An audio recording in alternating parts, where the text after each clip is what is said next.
जय श्री कृष्णा। राधे राधे दोस्तों, आज हम द्वारका नगरी के बारे में जानेंगे। तो भगवान श्री कृष्ण ने द्वारका नगरी क्यों बसाई थी?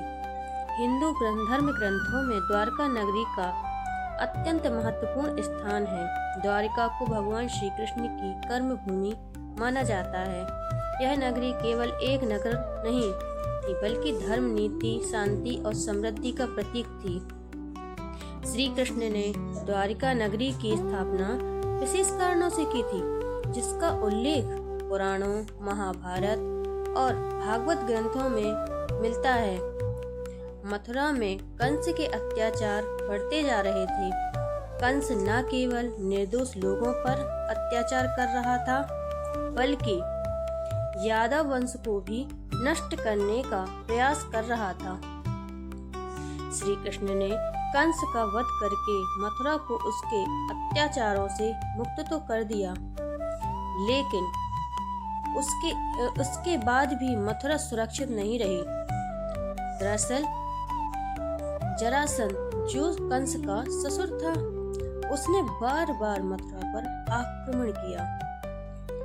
इन निरंतर युद्धों से मथुरा की जनता भयभीत रहने लगी। श्री कृष्ण को यह अनुभव हुआ कि जनता की सुरक्षा के लिए किसी सुरक्षित स्थान की आवश्यकता है। उसी समय उन्होंने इसी उद्देश्य से श्री कृष्ण ने पश्चिम दिशा की ओर समुद्र तट पर एक नई नगरी का निर्माण किया।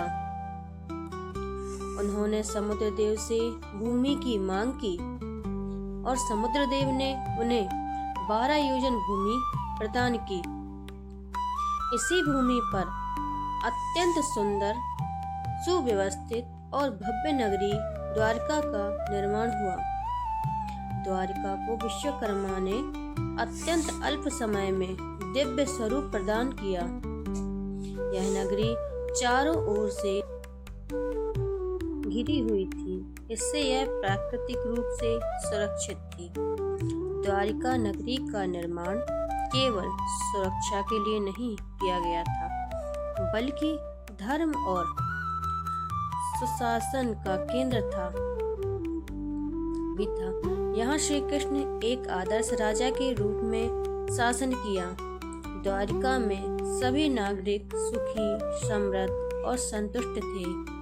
वहाँ कोई भेदभाव नहीं था और सभी को समान न्याय मिलता था। श्री कृष्ण का शासन धर्म पर आधारित था, जिसे सत्य, करुणा और नीति का विशेष महत्व था। द्वारिका नगरी व्यापार और संस्कृति का भी प्रमुख केंद्र थी। समुद्र के समीप होने के कारण यह दूर दूर से व्यापारी आते थे। नगरी में समुद्र, महल, मंदिर, उद्यान और जलाशय थे। श्री कृष्ण का राजमहल अत्यंत भव्य था, जहाँ रुक्मिणी, सत्यभामा सहित अन्य रानियां निवास करती थीं। द्वारिका में वैदिक परंपराओं का पालन किया जाता था और यज्ञ, पूजा तथा धार्मिक अनुष्ठान नियमित रूप से होते थे। श्री कृष्ण द्वारा द्वारिका बसाने का एक पूर्ण आध्यात्मिक अर्थ भी है। द्वारिका शब्द का अर्थ है दूसरों से युद्ध नगरी।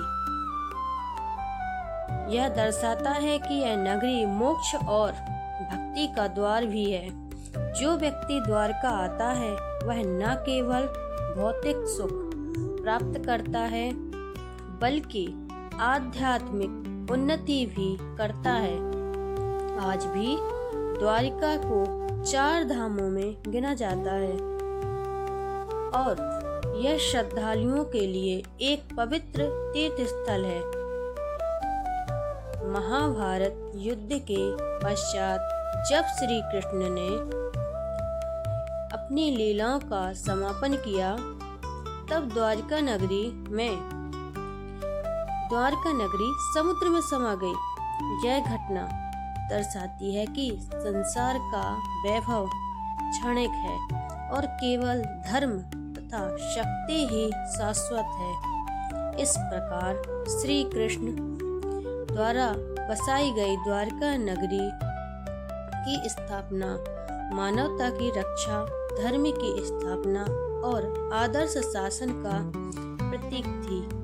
द्वारका आज भी श्रद्धा, आस्था, भक्ति का केंद्र बनी हुई है और श्री कृष्ण की दिव्य लीलाओं की साक्षी है। तो हमने इसमें द्वारका नगरी के बारे में विस्तृत जानकारी दी है।